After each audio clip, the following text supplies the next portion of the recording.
Welcome back to an extra long part 13 of RadicalSoda's Pokemon Scarlet and Violet review. I'm combining the last 4 episodes into 2 separate hour-long videos just for you. Yes, you. Please enjoy the video. Anyway, so the game made it clear that I gotta wait until nighttime to battle the real Cassiopeia, so I just kinda stood outside the main doors looking at the clouds go by like I did with Sonic Frontiers. On the plus side, unlike Sonic Frontiers, the game time doesn't slow down to a crawl if you're not moving around, meaning standing here doing nothing is actually okay. Finally, out of class! Whoops, almost went right back into the school. Silly me. But on the more negative side to this, 10 minutes of waiting later, it was sunset by the time I gave up. I entered the schoolyard and it automatically changed to night. God damn it. And by the lack of school uniform, there's only one person this could be. That's right, it's a school shooter. No, it's Penny, because of course it is. Who else could it be? Don't look at me like that. You look like a toddler trying to squeeze one out. This must be quite a shock to you. Don't act so high and mighty, Penny. Who the hell else could it have been? What other student stands out here? Oh no, it could have been the student who was gonna ask Miss Time a question. She has sus written all over her. My skills let me get a hold of as much LP as I want, so I decided to use that to tempt you into helping me out. Okay, let me get this straight, Penny. You tried to tempt me with pocket change? And now you're admitting to committing a series of felonies? You stole money! You can buy real things with LP, they're not Robux! Anyway, so Penny says she used us, blah, blah, blah, I don't really care, but she's not gonna go down without a fight because she actually kinda doesn't want Team Star to end, even though she's been the one to end it. This girl's ridiculous. Women, am I right?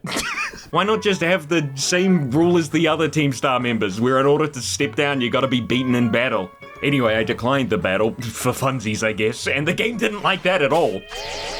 I immediately went back to the schoolyard to battle her, but before said battle could get started, Clive, you know what? I mean Clive. Clive is cool. Clive runs on in late to the party because Miss Time actually went ballistic on his ass after she learned he was seen battling a student right outside the academy doors. And I mean, I get it. That girl walking through almost got roasted to a crisp. Penny asks Clive to record what happens here as a sort of final message to Team Star, so when she loses, I guess she knew she was gonna lose, they could finally properly disband without wondering what the heck the big boss was doing, yada yada yada. No! Bow down before the overwhelming might of Team Star's founder! Now, I had just fought Director Clavel, who, to be honest, has had the best team in the game so far. Not a mono-type team, he's got decent moves and Pokemon that make sense for him being the director. I mean, Orangaru's the perfect choice. It has the move Instruct, even though it didn't have it in the fight because that would have been kind of useless in a 1v1 match. And Poltegeist for that first cup of tea mentioned way back at the start of the game. I mean, what a callback! So I had no doubts Penny was going to be an even bigger threat than Clavel, and he himself states that he didn't think I'd be able to take her on, although of course he didn't actually know who Cassiopeia was, but whatever. Let's see what she's got.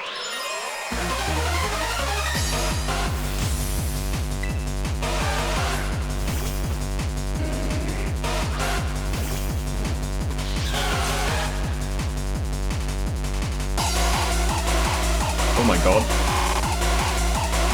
It's fucking Penny! I was totally taken aback with this track. It did not need to go this hard, at least not for Penny of all people. Clavel, maybe he could pull it off. Anyway, as I said, Penny starts off the battle with her Umbreon, which Bear Grylls takes down in a couple of flower tricks, which obviously because of the crits don't care about the attack stat drops. Umbreon was dishing out with baby doll eyes. What? Why? This is a level 62 battle, Penny. Why have you got baby doll eyes on your Umbreon? Anyway, next up she sends out... Oh, good lord, she's got the neckbeard team. That's right, folks. Umbreon, Leafeon, Flareon, Vaporeon, don't think I don't say it, Jolteon, and finally, Sylveon with the love heart hat. Well, now I know why Ortega didn't have one. Penny called dibs, I guess. Now, honestly, this team was a huge letdown. I mean, not because of the Pokemon on it. No, that's fine. Surprisingly, Game Freak hadn't actually made an evolution trainer up until this point. It was actually sort of neat to see. But for the moves they have, every single one of them has baby doll eyes and quick attack. Quick attack! What are you doing, Penny? Hey, Umbreon can learn Psychic? What the heck? I mean, I kinda get it. Like, each of her evolutions have a powerful stab move and one coverage move, which can be of assistance, like Aurora Beam on Vaporeon for grass types. Oh, hey, look, a floating light bulb. What the heck is Pin Missile on Jolteon gonna do against any ground types? And poor Flareon doesn't get any coverage moves, instead getting stuck with Fire Spin. At least give it Trail Blaze for water type, something, anything. And you can't give me the excuse that Game Freak didn't want to give her TM moves to keep things clear, because Umbreon sure as hell doesn't learn Psychic naturally. I thought for a second they might give Penny a Gigantamax Eevee. I mean, I get that Gigantamaxing and Dynamaxing isn't a thing in this game, but seeing as Penny's from Galar and carries around that Eevee backpack, I thought it'd be a neat twist. I mean, kinda like the first time you fight a Team Star Starmobile. I mean, Game Freak wouldn't actually have to add Dynamaxing in as a real mechanic. They could just treat Gigantamax Eevees the same as they did those things and make up its stats and stuff on the spot as a sort of boss. Of course, there wouldn't be any Dynamax energy at the school or, you know, anywhere in Paldea for that matter, but Penny's smart. I'm sure she could come up with something like an inhalant of Dynamax energy or something. You give Eevee some hardcore narcotics to kickstart the growth. Penny is finally defeated and we get one final flashback, which takes place seemingly right after Team Star scared all the bullies away from the academy. Penny even uses the word epically, which is so totally poggers. Just wait for Gen 12, guys. Our rival will be saying Riz in no time. This is where Penny says she'll take care of any problems that arise from Team Star's little escapade. That is the taking blame part that we already knew about, and she leaves him, just like I will when my future child asks to play this very game. After all that's been explained, Clive once again drops the bombshell on Penny, his secret identity revealed once again thanks to some speedy stripping. He's pulling his cock out! This guy's like the Batman of Pokemon.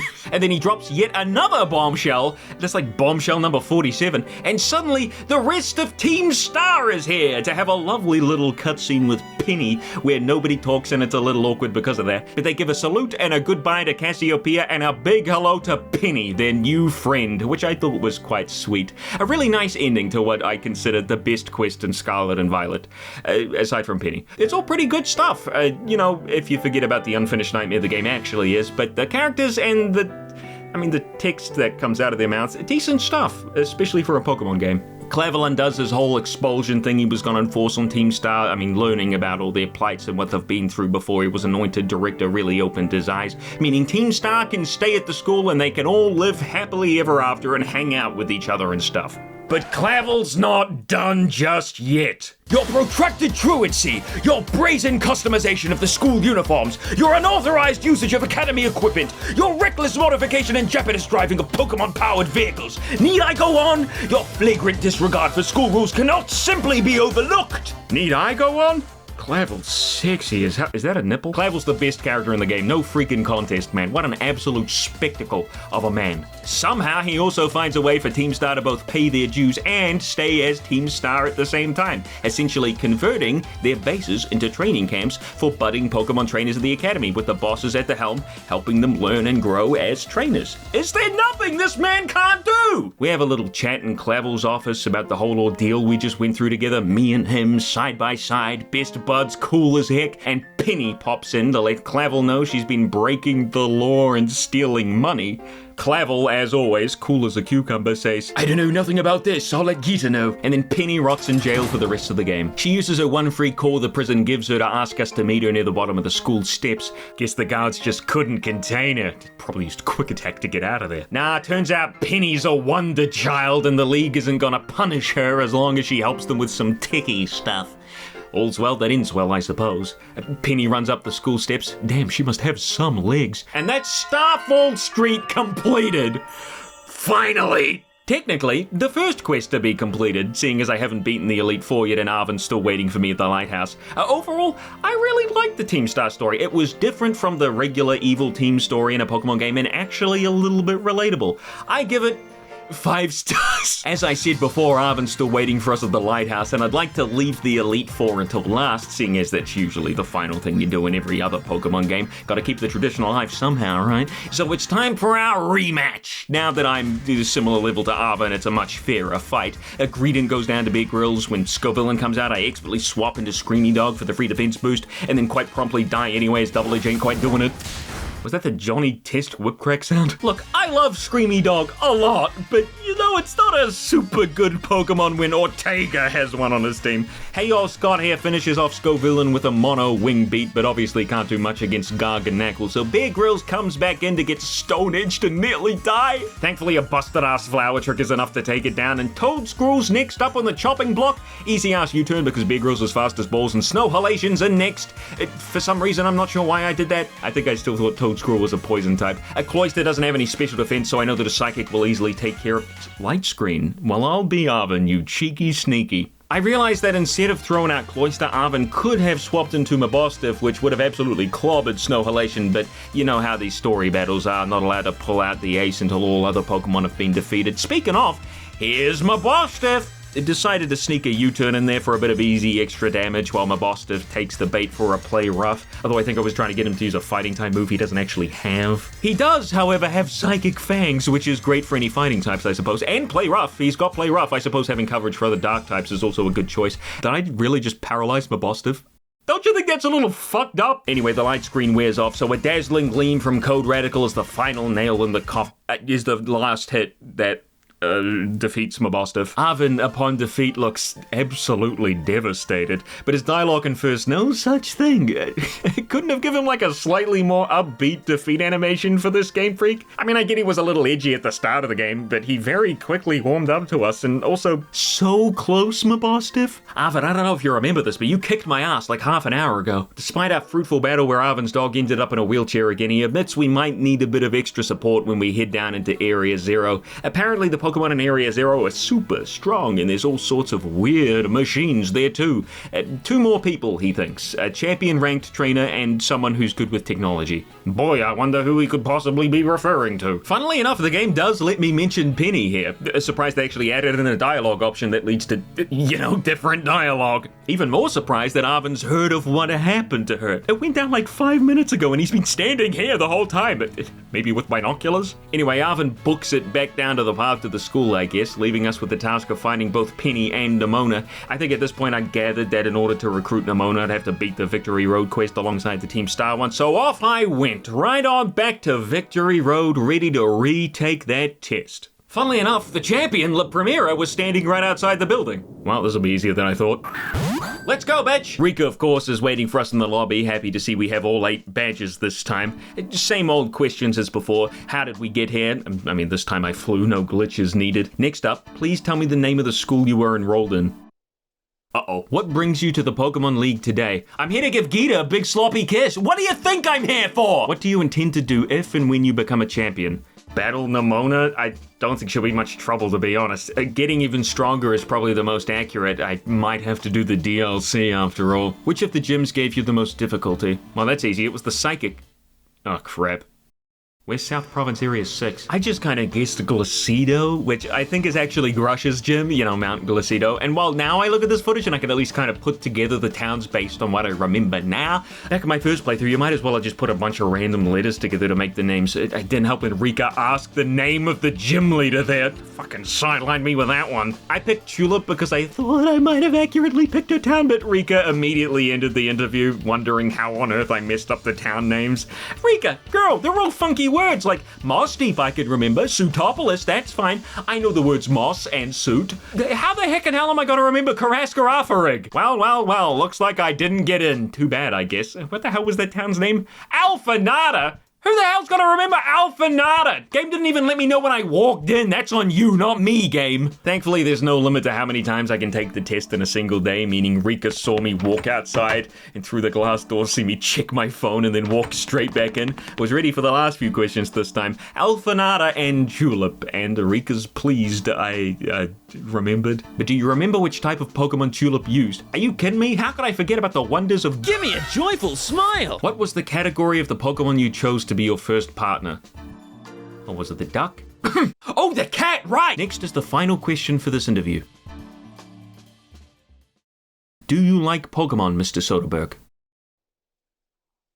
You just passed the first part of the champion assessment. Honestly, I don't know why you bungled it before. You know why, you and your stupid-ass town names. It's finally time for the first member of the Paldean Elite Four. Gee, this room is sort of bland, isn't it? Rika casually waltzes in behind us and announces that she'll actually be our first battle.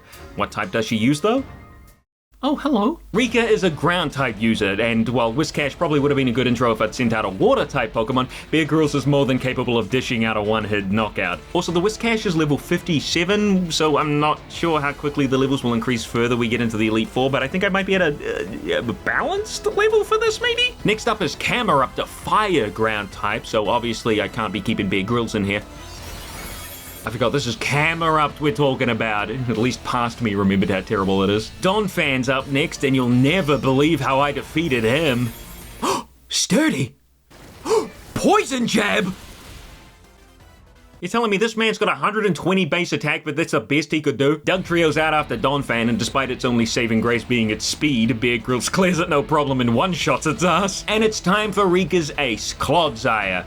A very strange Pokemon to have as an ace, really, especially bulky tank of all things, but it works with the rest of the team's theme, I suppose, and mostly very chunky, goofy ground types. Even Dugtrio fits the bill with its funny face. Clodsire has one benefit against Bear Grylls here: its poison typing is immediately thrown out the window thanks to terrestrialization and gets knocked out immediately. Almost immediately. The down-to-earth Rika admits defeat, realizing she never could have beaten me, at least not by terrestrializing one of her two resistances to grass away, and she reintroduces the second Elite Four member, Poppy.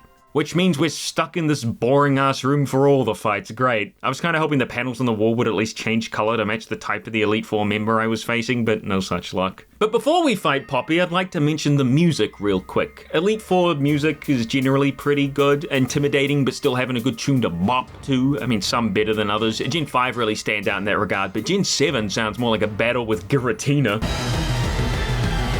Holy crap, we're having a Pokemon battle, not getting stabbed to death. And Gen 8's kinda sucked, no surprises there. So what's Gen 9's like? Well, I mean, it's very grandeur. It's got that intimidation factor. It's not bad, but it is forgettable. There's no real tune that you can sink your teeth into, which is a shame.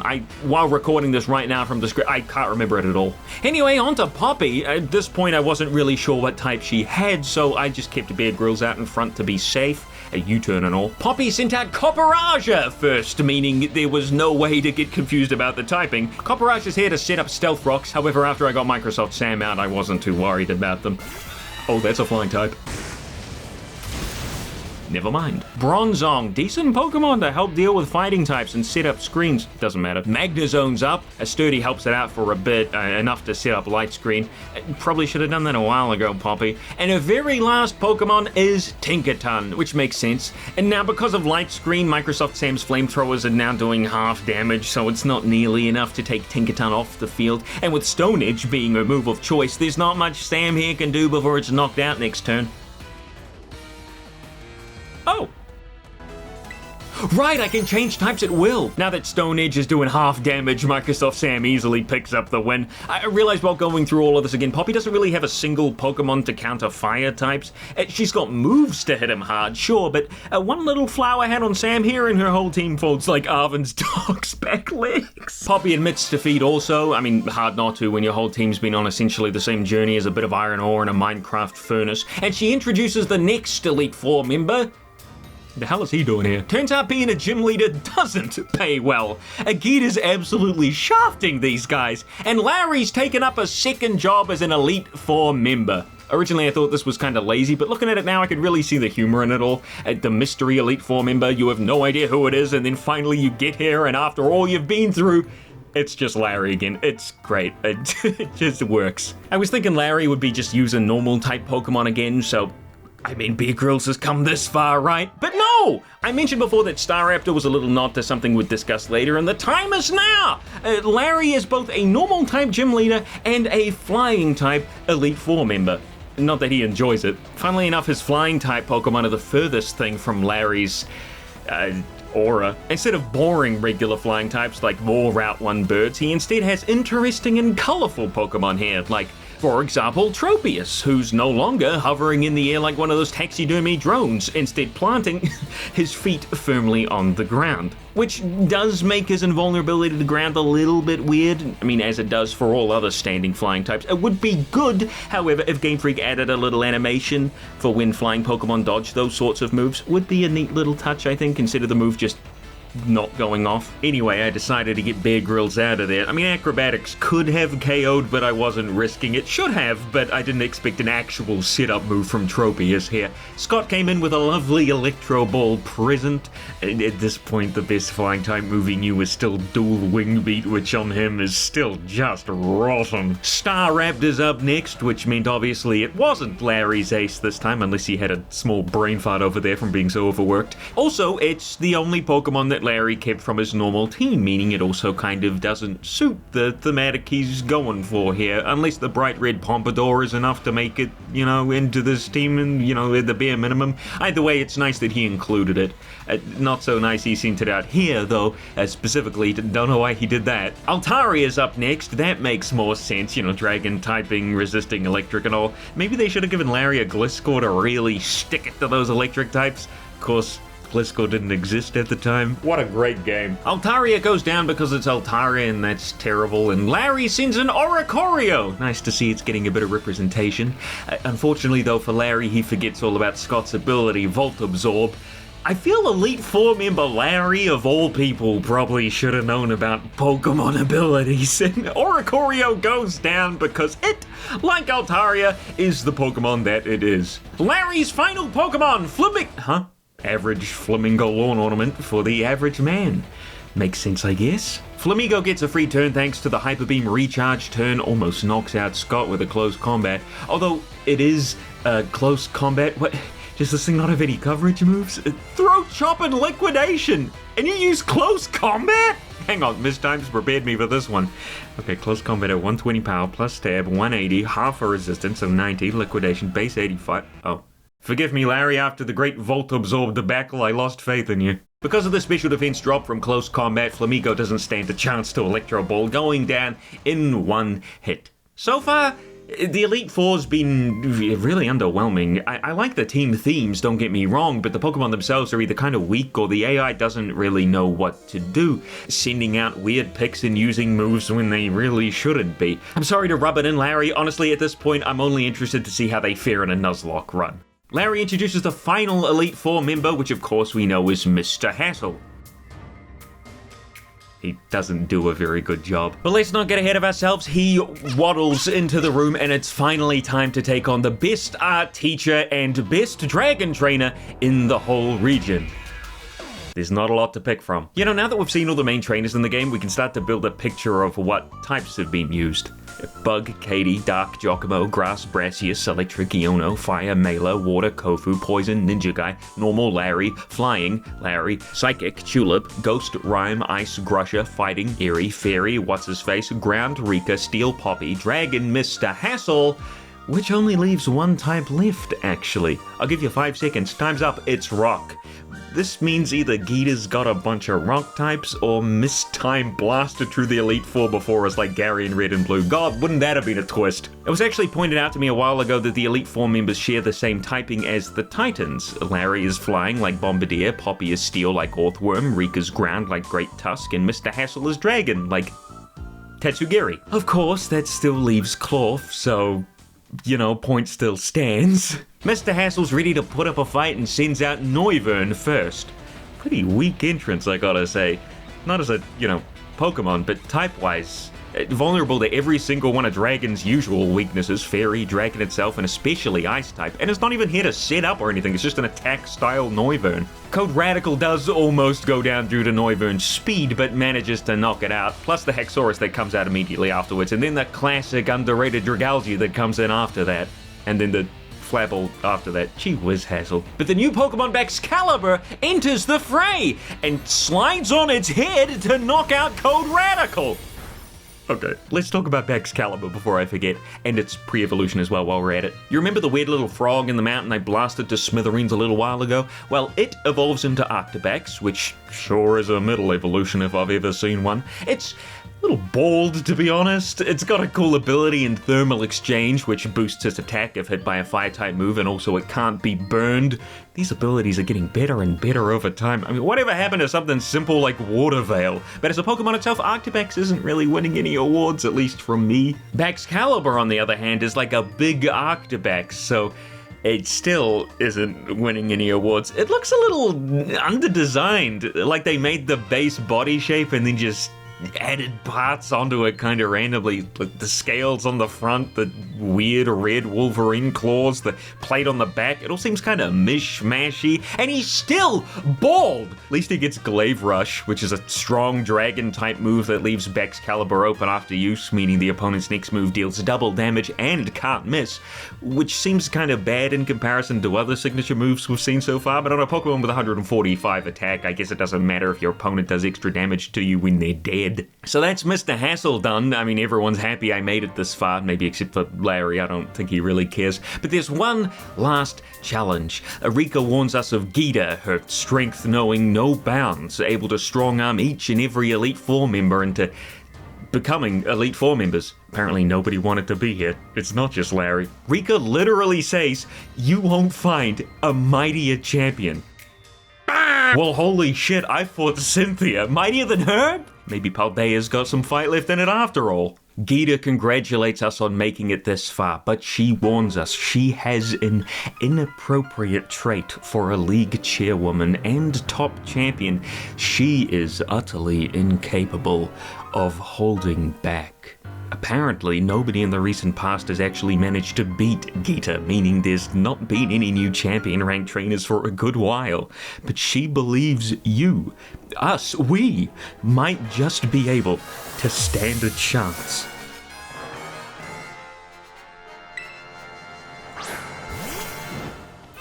Hey, I've got one of those too! Hey Scott, how about a little boost if you know what I'm saying? Screamy Dog comes in and takes care of a Spathra with a big ol' crunch. Interesting that they'd give Gita another gym leader's Pokemon, that is Tulips. I don't think that's really been done before, but I guess it is fairly strong as far as... I'm sorry, was the Skybox late for work? The hell is that thing? This, ladies and gentlemen, is King Gambit, a new evolution for Bishop, which is incredibly convoluted to get and quite frankly didn't have to be so complicated. You need a specific held item for Bishop and then you fight other Bishops with their own little squad. Like, Game Freak, I thought you were trying to future-proof things. This is gonna be like another mossy or icy rock, isn't it? I love getting Glaceon at the second to last gym. Really helps out for the Ice Gym's only resistance. Ice! King Gambit, on top of having pretty great HP, attack, and defense, also has a new ability, Supreme Overlord, which sort of acts like Houndstone's last respects, but for the whole Pokemon overall, increasing King Gambit's attacking stats for each fainted Pokemon on your team. So Gita sends it out second. Alright then. I think it looks alright. It's grown on me a bit. It just looks a bit weird sitting on its fat ass all the time. It's meant to be the leader, the king of the chessboard, and therefore it makes sense that he just sits there issuing commands. But obviously, unlike the real king chess piece, it gets a boost when everyone else is dead rather than becoming completely helpless. Play rough from Screamy Dog almost does nothing because King Gambit has way too much defense and HP and easily retaliates with Iron Head, which a dog made out of bread is not meant to take, especially when said Iron Head's got a knife on it. Microsoft Sam thankfully outspeeds with a flamethrower. We are outside and in the rain. I don't know if that actually affects the champion battle here. I didn't check, although the check status button was highlighted on the move selection screen, so I think it actually did affect the battle here. Nobody had any stat boost, so it's the only thing I could imagine it was trying to tell me. Actually, this had me thinking, I think rain teams are by far the best for playthroughs in Scarlet and Violet. The majority of the battles all take place outside, and aside from the ones that avoid, being outside or take place on Mount Glacido, the gym battles and Titans all have the chance for rain, giving you a huge advantage if you have water-type Pokemon just at random. I don't know if the Roof and Tulips fight stops the rain from affecting it. I mean, I doubt it though. Rain is the only weather effect that can appear at nearly any area of the map. I mean, Sandstorm is stuck in the desert area, Sun is never randomly activated, Snow, again, Mount Glacido. So a rain team, or at least a team with the move Thunder in it somewhere, will usually have an overall advantage throughout the main story. I suppose that's what happens when you don't add any new weather types for 22 years and then refuse to make any indoor areas. How about windy, huh? How about humid? How about pollinated? How How about thundering? How about foggy? Wait, we hated that. Either way, even with the rain, Flamethrower takes King Gambit out because of its special defense. It's not exactly something it specializes in. And out next is the Iceberg guy? Avalugg, another physically defensive tank, flatlines to another weakened Flamethrower. I don't know why Gita even sent it in, I'm gonna be honest. And next up is Veluza! Oh no! I guess I thought Veluza was a pure psychic type. Don't laugh. Remember Pink Urchin, the sea urchin? Pokemon does this all the time. So instead of Seed Bomb, I opted for Crunch, which meant Veluza got a move off on Microsoft Sam here. Not the end of the world though. Hey, did you know that Veluza's purple parts are meant to be see-through? You can see it in its artwork, although it doesn't really come across like that in-game. Then, utterly incapable of holding back, top champion Gita sends in Go-Goat. Go-Goat. And despite it actually tanking a Flamethrower, this time not in the rain, it is still Go-Goat. Gita says, ha ha ha ha ha ha, don't think you've won yet. Girl, unless you've got Arceus and his 3 babies back there, I don't think I can do anything but win. Also, for the love of Game Freak, is she laughing out loud or standing there talking to me? Make some goddamn animations. Gita sends out her ace, Glamora. Now, this was the sort of Pokemon I was expecting, or not expecting, I don't know what this is. Judging from the flower look it's got, I figured this thing has got to be at least half grass type, so a quick Flamethrower from Microsoft Sam should take care of it. Of course, Gita's gonna terrestrialize it, so I've got half the chance. That thing's a rock type! And you can guess what happens next. Bear Grylls, baby! Flower tricked him into oblivion. What even was that thing? Toxic debris! You're setting up hazards now? What is going on in her mind? Let's talk Gita's team. It's been a contentious time in the Pokemon community. Not even really contentious. I think everybody at least sort of agrees that Gita's weaker than she should be. Firstly, even just swapping Gita's ace Glamora, which is a cool Pokemon by the way, we'll talk about it later, to the front of the party and putting King Gambit at the back as her ace, it would fix up one of the major issues here. I mean, Glamora now can set up toxic spikes at the beginning of the battle rather than at the end. King Gambit can now use its ability to its fullest as well. Of course, there's still the issue of having Go-Goat and Avalugg on the team. Veluza's also a bit of a weird choice considering a Spathra, another psychic type that's already here. There's been many theories as to why Gita's so weak comparatively to other champions out there, from trying to explain why her Pokemon are what they are, like with Go-Goat and Avalugg being from Kalos, and well, everybody apparently thought Kalos was going to be the DLC. Guys, Game Freak can barely get a Unity ass asset open world working properly. Could you imagine them trying to convert Kalos into an open world scenario? It wouldn't work. Meanwhile, case in point, Legend ZA, just the city. There was a neat little video I saw by Golden Owl that explained how Gita's team is based on each specific area in the Paldean region, and that she's not actually supposed to be super difficult. In fact, she does her job very well, being a sort of stepping stone to let you work your way to the true final boss of the Victory Road questline, that being Nemona, of course. And while that was an interesting video, and I think it's probably spot on, I can indeed imagine this was exactly what Game Freak intended, I still think it was a pretty crappy idea. Everybody in the game hypes up Gita. She's unbeatable. She can't hold back. There's nobody mightier. And then she sends out Go-Goat? The other gym leaders and their kinda crappy teams I can sort of ignore, not really, but in comparison to the top champion, they're a little more forgivable. I think a few simple changes could have really helped out Gita's team and made it more formidable without reaching into Cynthia difficulty, and even then, the majority of Cynthia being difficult comes from the level difference between you and her, something that's impossible to replicate with how abundant extra XP is in modern Pokemon. Obviously there's the order swap I mentioned before, but swapping out a few Pokemon to represent the region a little bit better could have also been neat, like Arboliver, a Pokemon we haven't even seen yet, could have been a neat inclusion here, or Dondozo, although I could understand Game Freak not wanting to use it twice in big fights, then again, Espathra. Either way, I don't think the Pokemon in the middle of the battle are all too important, mainly just the start and the end. Those are the main two Pokemon you are going to remember, and Glamora would have made a great memorable start, because it's like Cynthia's Spiritomb, right? Like, you have no idea what this thing is, what typing it has, or what it can do. It sets up toxic spikes, and, I mean, who the hell is Rapid Spin on a story playthrough team, right? And then when King Gambit comes out at the very end of the fight, it's suddenly one-shotting all your Pokemon. Oh no! But it's actually extremely slow, so knocking it out wouldn't even be that big of an issue, you know, unless you only have physically attacking Pokemon, and even then 4 times weak to fighting. So yeah, she could have kept the Go-Goat and the Iceberg and the Fish, but the start and end are by far the most important. They just kind of screwed it up, intentional or not. Also, she's not a rock-type trainer, meaning that's just missing. I mean, I get that Glamora has a rock-type terrestrialization, but one Pokemon does not a whole team make. Maybe Penny should have been the rock-type trainer, or Clavel? I mean, what rock-types are even in base Scarlet and Violet? Dreadnought, Clorf, Colossal, Lycanroc, that's Nemona's. Sudowoodo, that's Brassius's. Garganacl, Arven's.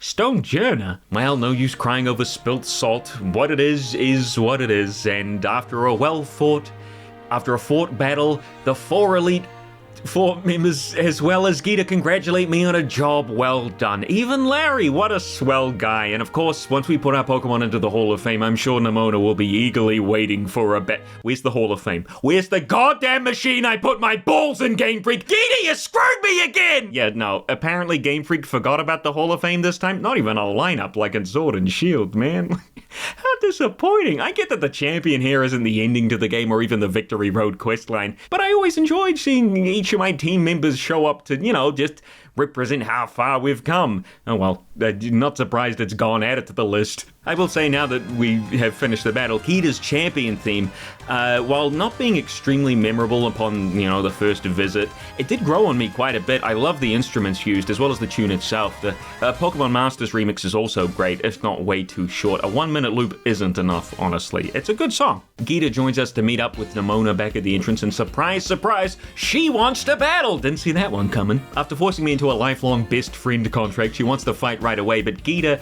as always, knows what's best and asks Nemona to consider where the battle should really take place. I get the option to choose, but not really, because screw any sort of player agency, it's Misagoza! She says she'll meet us in the center of the city and have our big champion battle there. I personally wanted the fight to take place back where we first fought, but I guess the city's fine for battle with Nemona, if you forget about the frame rate issues and the androids walking around. Battle with Nemona sounds like a disease. I'm battling Nemona. So Misagoza to Misagoza, and we get another definitely isn't awkward without voice acting cutscene with Nemona before our big fight, where she explains she can finally go all out without needing to limit herself for the sake of a fair battle. I was actually quite intrigued to see what her real team that she'd be keeping in the sidelines this whole time was like, thinking, surely they wouldn't just give her the same team she's been training since the beginning of the game. Why do I even say it? Everybody already knows. Why do I even bother? Despite Nemona's neat remix of her theme and her cool new ability to throw out a ball without actually throwing it, Nemona's got the same team she's had since always. All that promising, that she'd finally be able to use her real team when I'm champion, all that explaining that she's swapping her team around to battle different gym leaders, all leads to this. I fought this before. Doesn't matter that now it's level 65. That just means she's finally caught up to me. Anyway, it's dog v dog in an epic battle for the ages. It's Screamy Dog at this point. I'm just keeping her around because she's cute. But she manages to get the KO on Lycanroc with a few digs. Earthworm! That's what you're bringing to the table, Nemona? A big worm? I'd like to write a formal apology. Of course, Earthworm is no match for Microsoft Sam and his magic flamethrower of one-shotting. Maybe not Goodra, though, who's finally evolved. I tried to use spicy extract into Sap Sipper and got my shit kicked in. Messed up with Code Radical here. I used Dazzling Gleam immediately into a specially bulky pseudo-legendary. Should have gone Lumina Crash for the special defense drop first. At least Bear Grylls came in and cleared up no problem. Only 2 immediately died of Pawmot after not quite knocking it out with Play Rough. But, no issues there. Scott took care of Pawmot. And then there was one, the Dunsparce, there was 2. Paralyzed his ass, then heal spammed. Well done me. I swear, this Nuzlocke, it'll fix everything. Don't hate me, I'm not that guy anymore, I swear. Quaquaval's as ugly as ever, I feel bad saying that, and I feel like Quaquaval's kind of growing on me, but I can't let that guy, I can't let it get to me. No, he's horrible. And because I kept Scott healthy, he absolutely blasted through the dirty duck.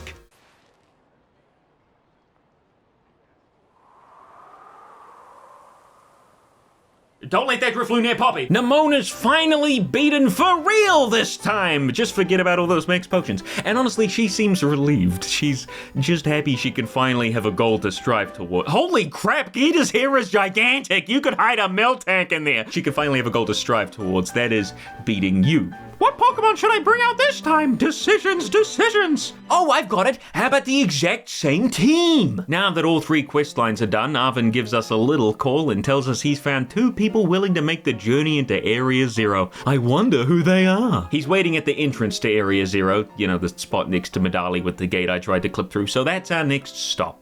Not before I go see the goat Clavel, though. He's a little worried about Penny, so asks if we'd continue to be her friend. You think I'm friends with that bitch? He gives us a big nugget, I think is a bribe to be friends with Penny. No way else I'm doing it. And then it's time to head to the Area 0 entrance. For real this time. Instead of taking the front door like a civilized person, I clambered up the wall and leaped on in. I guess the game doesn't really care where I came from, though. Instead it opted, again, just to pretend I walked through where it wanted me to. That being the front gates. Forced, I guess, is the word. It forced my character to walk through the front gates. Yippee! Arven's waiting for us. Of course, we knew that already. He says that the 2 teammates he recruited are waiting in the 0 gate, the big building there that's apparently our ticket down into Area 0 itself. And thus, the last quest begins. The way home. Turns out the 2 new recruits waiting for us are Clive and Larry! No, that would have made the game good. It's Nemona and Penny, of course, because everybody, it's so obvious. Everybody sort of introduces themselves, although Penny's really the only odd one out here. But before Arven can finish talking, his mum interrupts him, like always, although this time only talking to me, referencing Arven as just an ally, which... It's just the most heartless thing. Get this bitch in Kingdom Hearts. She tells us to get in the elevator and make our way down to Area 0. Arven tries to talk to her, but as always, she brushes him off. Sora, Donald, and Goofy, where the hell are they when you need them? I hop into the elevator while everybody else just stands there in the middle of the room and make my way down to the final door. Oh, no, everybody else just used teleport, I guess. Professor Sada opens the door for us and we can catch our first glimpse of Area 0. Wow. She tells us the only real way to get down is to hop onto Koraidon's back and float down using its glide. Don't know why we couldn't have used any other flying Pokemon. I guess when they removed HMs, they removed the functionality too. Cutting down small trees in Paldea must be a nightmare. Koraidon pops out and wants absolutely nothing to do with Area 0. Arven doesn't really care. And both Nemona and Penny hop on too. And Penny holding on with... essentially nothing. She is on her phone. She has way too much faith in those little tail feathers. Nemona does pop out of existence for a bit. That's fun. And then we're off! Or at least there they are. They left me behind. Arven does manage to grab Mr. Soderbergh's hand and yank them on. That's some incredible upper body strength there. And we're finally heading through the clouds and into Area 0. I am still uncomfortable with the way Penny's seated. If she falls, nobody is grabbing her. She's at the back. What am I complaining about? That's great. Apparently the jump wasn't as crazy as it looked from the top. You can see the platform up in the clouds there. But either way, here we are in Area 0 with the lights to see such as cliffs, waterfalls, and the same cruddy trees. Koraidon still doesn't want anything to do with Area 0 though and hops back into his Pokeball, refusing to come out. Nemona, however, has already done some exploring. Area 0 is amazing! Girl, are we looking at the same place here? Professor Sada chimes in too with some dialogue about as cold and calculating as she is. 4 humans identified? Yeah, only 4, because you're not one of them! Arven's not even phased, he's just used to it at this point. Sada wants us to meet her at the Area 0 lab, which is right at the bottom of Area 0. However, its entrance has 4 locks that need disabling, and to do that, we'll have to visit the 4 research stations along the way. Now, Area 0, God, I'm sick of saying Area 0, is every bit as dangerous as Arven described. You can find some really powerful Pokemon here, like Golduck. But seriously, Area 0 is a neat idea with some very atmospheric and kind of creepy music to go along with it. It's incredibly bright despite the clouds overhead, giving it an otherworldly sort of feel. There's little wisps flying through the air nearby, crystals on the trees. If this game was being made by, like, any other company, it'd be pretty cool. Unfortunately, this is Game Freak, and Game Freak struggles with this sort of thing. The hard shadows in Area 0 only appear mere meters near your character, making the rest of the area look completely unfinished. The baked-in shadows on the rocks and mountains are still there, yeah, but like with the overworld, you'll be approaching a tree, see the area underneath it go from nothing to, you know, a dark blur to finally the shadow rolling out in front of you. And then there's the trees popping into their higher-res models. I can't get the feeling they wanted me to feel here, because every time I look around, I'm just completely ripped out of any immersion I could scavenge up. The music, as you'd expect, fits the area and is good as you'd expect from a Pokemon game. It's like Nier Automata's music. It's eerie, it's mysterious, it's unearned. It's like the Team Star boss fights, right? You've got this great music, but an underdeveloped set piece, mostly visually. I hope you can understand what I mean by this. It'd be like playing Nier Automata and having that music playing, but the game looks like us and the shadows keep popping in and out. It wouldn't have the same impact on you now, would it? Before too long, the gang stumbles across one of the research stations. I don't know what Mr. Soderbergh is doing there. Unless, oh my god, they were replaced by an android and the real Mr. Soderbergh is lying in a ditch somewhere near that Golduck. They never got away! Radish stations? Arven, you've lived in Area Zero. You know what this is. I guess they had to dumb down Nemona and Arven to make Penny seem smart. Hey look, Glamora! Seems like a perfect time to test my new hydraulics. Mr. Soderbergh and Nemona take on the Glamora together, although the game really wants you to think that no one's taken on the Glamora. I'm at a disadvantage with Scott here, flying type, and also I swap into code Radical to hit it with a psychic type move. Or Nemona can do it all herself. Are you telling me that if I don't have a faster Pokemon than Nemona here, which, I mean, Lycan Rock Day is already pretty fast, then you get to do nothing? Just sit here and watch Nemona one-shot this thing? It's the Bombardier Titan all over again. Arven, don't look now, but I think there's a giant crow behind you. Oh my god. Now, I think this would be a good time to talk about Glamora, and its pre-evolution, Glimmet. I don't know what one was doing all the way up here in the cliffs, but Glimmet and Glamora live in the cave areas of Area Zero. They're both a rock poison type, the only other one being Nihilego and Ultra Beast, so it's nice to see the typing on a regular Pokemon. I've already mentioned their unique ability, but I haven't really mentioned what I think personally of them, so I think Glamora is pretty cool, and Glimmet, just kind of okay. I'm a little redundant, to be honest. I don't think you get the chance to actually catch a Glamora until, well, now, so having a pre-evolution seems sort of silly. I did actually at one point find an outbreak of Glimmets out in the overworld near the mining area, but I think that might have only happened because I'd beaten the game. Also, half of them were spawning in the walls, so I couldn't actually, catch them or fight them. Anyway, so we enter the research station. Ah! Wow! Are these ancient ruins? Come on, Nemona, there's a literal control panel right there. You can see a computer chair right over yonder. Professor Sana asks us to remove the lock via the panel in the room, and no problem, I guess. Can't see anything wrong with that. Arven uses us as his personal therapist as we roam around Area Zero, talking about how he never saw Sada, he had to cook for himself, clean for himself. The literal only person he had to talk to was Mabostov, who I feel like can't really hold a scintillating conversation all that well. He mentions how he doesn't even know what sort of a person she is. She's basically a stranger to him that happened to email him occasionally. And even then, he says a couple of years ago that stopped all of a sudden. We never learn about Arven's dad, oddly enough. I guess he's the professor in Violet, and per game he only has one parent. Penny starts mouthing off about her father about 5 minutes later, telling Arven about how annoying it is that he likes to be around her and give her nicknames because he loves her.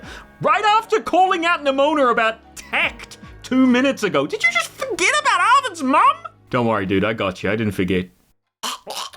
These little dialogue sections while you're traveling around Area Zero with all your friends and Penny are really neat. I like them.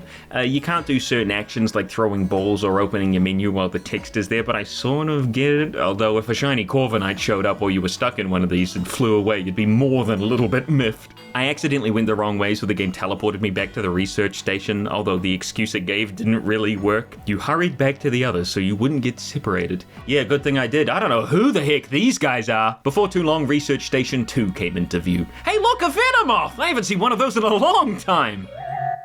Oh. We all have a little chat, Nemona says hee hoo, and a new Pokemon waltzes on in! A Jigglypuff with a great fashion sense waltzes on in! This is Screamtail, a Pokemon like Great Tusk. At this point in the story, we're not really meant to understand what they are exactly, but it's common knowledge at this point that these are Paradox Pokemon, basically alternate versions of modern Pokemon from the past, or the future if you're playing the lesser, purpler version. Screamtail here is a Fairy Psychic type, so of course Penny brings out Umbreon, who has a weakness to Fairy. Even if she thought it was the same typing as Jigglypuff, that's still a Fairy type. I don't know what Clavel was so worried about. Screamtail is Jigglypuff with some extra bells and whistles. I like it, but that's because I like Jigglypuff. A Screamtail is essentially just a stronger version with the power to control the light and dark. Just kidding, that's the shoddy programming. What's really unfortunate about Screamtail and the rest of the Paradox Pokemon is that they don't evolve. A Screamtail here doesn't grow into a wiggly tail, it just stays the way it is all the time. It's a big disappointment, to be honest. We're gonna see a bunch of Paradox Pokemon down the line that are like 3-stage evolutions, but you never get to see the first and second stage, or in some cases, the first or third. I caught a Screamtail for the team later on, but after trying a Moonstone on it and that not working, then looking it up online only to see it doesn't evolve at all, man, that sucked. The coolest part of alternate Pokemon forms is seeing how it grows and changes from the original. Sada explains it all in the research station and that the past Paradox Pokemon are coming from a time machine right down where she is at the very bottom of Area 0. Now, hearing that there was an actual time machine in the Pokemon world was a bit of an eye-opener, but Sada says there'd be no way of returning from the past if you went in. However, she doesn't explain how the Pokemon are traveling through it. The first expedition to Area 0 had a log talking about Great Tusk here, so that means the machine was here before people? What a mystery that I'm sure will have an interesting and satisfactory conclusion. Arven decides it'd also be better if we hold on to the Scarlet book instead of him. I thought I'd mention that because it comes up later that I have it, and imagine the chaos when I use the book for something and people don't know how I got it. That's how wars are started. Now, Area 0 really is home to some crazy Pokemon, and we found a rock-type Raichu a little further on down the path. Nemona tempts fate by ignoring the pattern established so far with the research stations, and Great Tusk is here to greet us! Arven and I prepare to fight it like we've done before. Hang on, that's not Great Tusk, that's Lil Tusk! I was thinking like Mamoswine size, not miniature pony. Arven, what are you doing? That's a fighting type elephant. Don't send in your dark dying dog. In the third station, Penny points out that Koraidon's most likely also a Paradox Pokemon. Despite the hatred inside I feel for Penny, she was bang on with that assumption, so I agree. Anyway, Sada interrupts and says that Koraidon was indeed retrieved from the time machine. In fact, it was the first Pokemon to be retrieved, and that it's an ancient form of Cyclizar, which we've already discussed. I hope. It's a long video. She also mentions that there's another Koraidon hanging around in Area 0, which Nemona immediately thinks must be his family. Because when Nemona sees 2 Chinese people on the street, they've gotta be related. Only one lock left, and the way to go is right through this ominous cave. Would be really ominous if the graphics in this game worked. Some areas here do look okay, but then you see Jigglypuff popping in and out of reality, and also you could just look at another AAA game on the Switch, like, pick any, they all look better than this. The cave at least does do one thing right, and that's be an interesting set piece at least. There's not really any other place in the game that looks or functions like this, and it's even got a bit of lore here with the Terra crystals scattered all over the place, some with Dunsparce even inside. I decided this big rock wasn't going to stop me progressing, so I flung myself off the cliff and went that way. Game didn't like it so much, but hey, free teleport to the research station, I'll take it! I did actually see a new Pokemon Fluttermane here, but I must have either missed it or thought it was a regular Misdreavus. It would have been rarer, Misdreavus is only in Violet. But once inside the final research station, we find that it's absolutely trashed. Hello, children? Help! It's a setup! Nemona asks why everything's busted, but Professor Sada can only... I called it! This freaky region and its androids! Nobody listened to me, but I was right the whole time! Sada reconnects after a restart. I didn't even know Clive was Clavel. How did I predict this? She says there was some signal interference. That isn't what that was. You go, girl. Arven's already got his suspicions. That his mother was a cold, heartless robot this entire time, but that's all the locks disabled, so we're free to head down straight to the lab, right at the bottom. And here we are at what's probably the only visually interesting building in the entire game being swallowed up by crystals. Sada teaches us that the crystals here are the source of the terrestrialization energy, something I already put together. I figured it was pretty obvious. 4 months. Look, the hair really did throw me off. Now that the locks are dealt with, we can open the door to the lab, but Sada warns us that there's dangerous Pokemon ready to make a break for it once we do. Of course, Nemona, Arven, and Mr. Soderbergh will make a great defense. Penny can go play with her Umbreon over in the corner. Arven thinks Koraidon could be a big help here and asks us to, force him out of the Pokeball. Nemona agrees, and Penny's a big pooper stinker because that's Penny for you. And here he is, in his form that can't battle. I don't know if this is really gonna work. As we open the gate, the mysterious other Koraidon Sada mentioned pops in for a cup of tea and some cheese, and our little Koraidon is not a fan. Obviously, this big boy has beef with our dog. And with the frame rate too, I guess, messing up the audio. But before he can give Koraidon the slap of a lifetime, he notices the door to the lab's open and opts to go in there instead. Everybody realizes little Koraidon was scared shitless throughout the whole family reunion. Well, everybody except for Nemona. And bing bang boom, the freaky Pokemon from inside the lab start pouring out! They start pouring out! They start pouring out! A great tusk, a fluttermane, and 5 tasty mushrooms form a circle around us. Penny, as always, the party pooper. I could take these guys, but Nemona has no such qualms! Into the battles we go! Where'd they all go, is it? Brute Bonnet's up first. They're all waiting in a line patiently for their turn off screen, and it's a Paradox version of one of the best competitive Pokemon ever.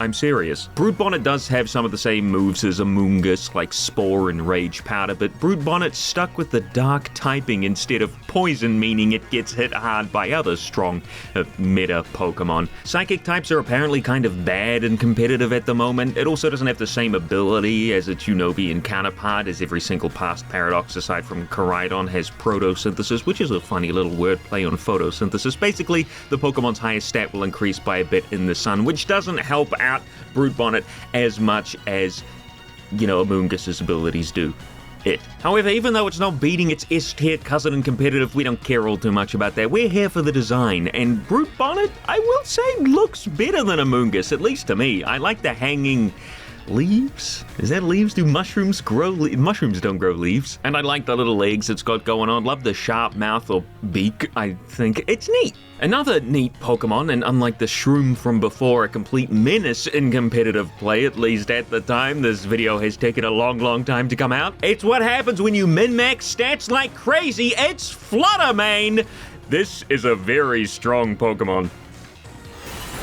I swear. I do like Fluttermane, the tendrils are pretty neat, but the spike mohawk it's got going on is a little bit odd. This thing's not Yoshi. What was the idea with that there? I guess to give it spikes like a dinosaur.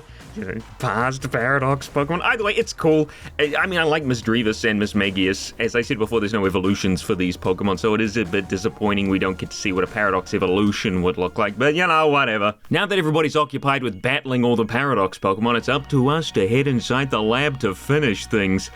Whatever those things could be at this point. But not before Arven as a character evolves a little bit more, and despite his deep-seated, I don't want to say hatred for Koraidon, but dislike, due to his mother focusing her life's work on Area Zero and thusly, it. He gives it a little uplifting speech, letting it know it's not alone and it has the power inside to be brave, stand up, and fight. Maybe if the cutscene actually had voice acting, you could play it at the gym or something. Koraidon! You really ruined my childhood, Okay, maybe not. That's a set of squats failed right there. The entrance hall to the lab is a big tube, leading my brain to, go to even more questions about who the heck designed it this way. Maybe the Orthworm Titan? Does he have a building permit? And Professor Sada is sitting inside greeting us with a warm and hearty human presence detected within the Zero Lab. Just like my parents when I visit home. Deactivating sleep mode. You were napping this whole time, Sada? The other Koraidon shows up only to be put in its ball. Master Ball, nice. Sada explains that our Koraidon lost a territorial struggle with the other one, mainly due to its more kind-natured, I'm gonna say, and fled Area Zero as a result. She also mentions that she's a robot! Listen, for real, going into this, no joke, I had no idea that this would happen. I saw some funny-looking low FPS people waltzing around, so I added in a little android joke into my notes. I wanted to keep the joke going, seeing as there's plenty of low FPS people in the game, so when Sada back in Clavel's office was looking awfully stiff and robotic, I figured, it's just crappy animation, but also that I could add her into the whole android thing as a continuation of said joke. You'll just have to take my word that somehow the guy who couldn't figure out who Clive was somehow predicted the biggest twist of the game. Oh, and the real Professor Sada died in the struggle of the two Koraidons, throwing herself in front of our Koraidon, protecting it, meaning that in that initial cutscene when you start the game, of Koraidon escaping Area Zero and flying over Paldea, is right after the real Sada dies. That's messed up. What did the other Cryon eat the body? Where is it? RadicalSoda wants us to put a stop to the time machine the original professor created. Wait, created? But the Great Tusk in the book. You're telling me the Pokemon from the past were here before the professor created the time machine? That'd be some sort of paradox. Well, that's it for this episode of Scarlet and Violet. Thanks for coming along. We've still got the poll to do from last time. If you remember, it was so long ago I asked what your favorite fairy type Pokemon was, and I was pretty correct in guessing that everybody had a very distinct favorite because, let's be honest, the vast majority of people all kind of like the same fairy type. It's pretty obvious, so we'll just go through the top 5 this time instead of the top 10. I'm just sorry, I'm going to do it all on one screen here just because I got to get this last episode out, man. Just let me relax. Number 5, Alolan Ninetales. I like Alolan Ninetales. I think the regional forms for Pokemon are pretty cool, and I think Alolan Ninetales scratches that itch of making a cool Pokemon from Generation 1 cool again, but like different. I would say I like Ninetales and Alolan Ninetales around the same amount, but it's neat that it's here anyway. I'm not gonna be like, oh, it's another popular Pokemon getting another form. Like, I like it. It's pretty neat. Number 4, Tinkaton. Yeah, I get it. Tinkaton was like one of the smack dab favorites of Scarlet and Violet, so this is, I mean, it's cool that it's here in the top 5, because usually newer Pokemon don't get all the way up here, but I guess with Fairy type being newer, there is less to, I mean, what are you gonna have, Igglybuff? Igglybuff had 1 vote. Number 3, Gardevoir. No shit, of course. I like Gardevoir. I think everybody likes Gardevoir. You were in Emerald, you saw Wally catch the Ralts, and you said, wait a minute, I didn't see that. I want to get that thing. And then later on, he evolves it into a Gardevoir, and you're like, wow, look at that thing. That's cool. And then next time you play Emerald, you go and you search around and you try to find the Ralts yourself. And yeah, I mean, that was my experience anyway, so. Number 2, Mimikyu. Yep. Another extremely popular Pokemon. Mimikyu is very cute. It's very strong. It has a cool ability. It's just neat. I like it. I think it's a very unique, very fun Pokemon, and no qualms with it being number 2. And number 1, what do you think it's going to be? Of course, it's going to be Sylveon, Neil's favorite.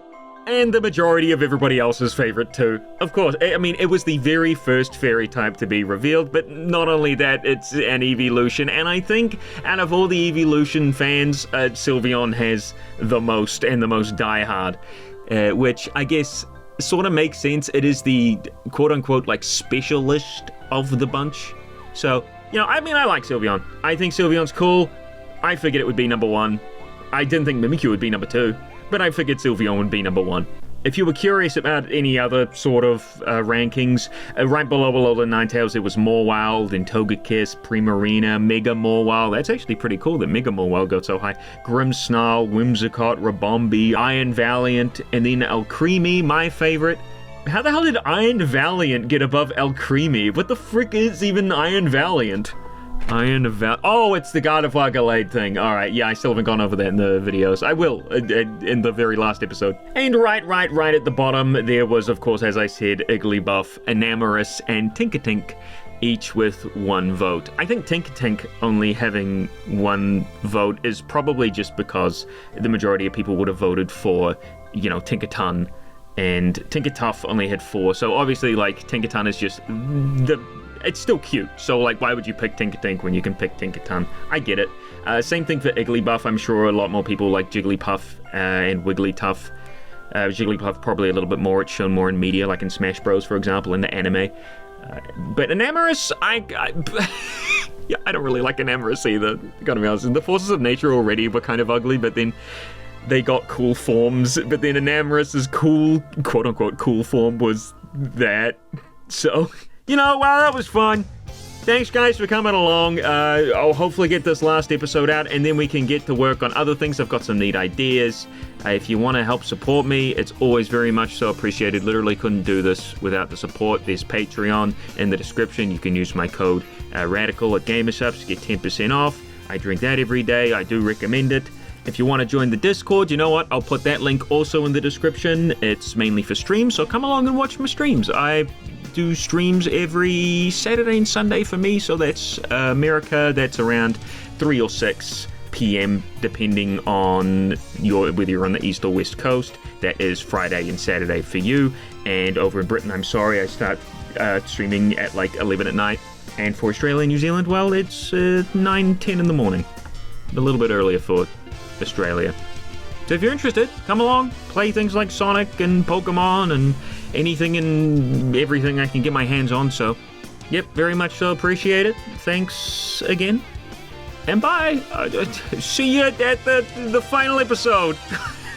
Oh, man. It's going to be a big one. I think it's going to be bigger than this one, to be honest. I need to talk about the Switch 2 port as well, so, we'll see what happens.